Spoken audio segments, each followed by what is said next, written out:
Okay, we're having issue with our Wolf stove. If you can see, the gap is a little tighter here, and when you look here, it's a little more, it's a little wider.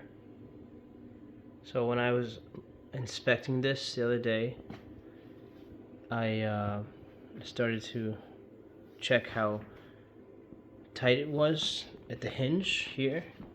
So I just put a little pressure up, and it's really good here. There's no play at all.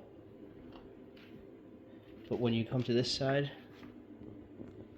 and you pull up, there's a lot of play. See that?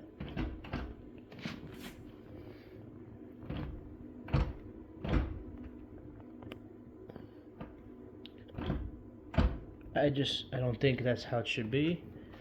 Let me know what you think.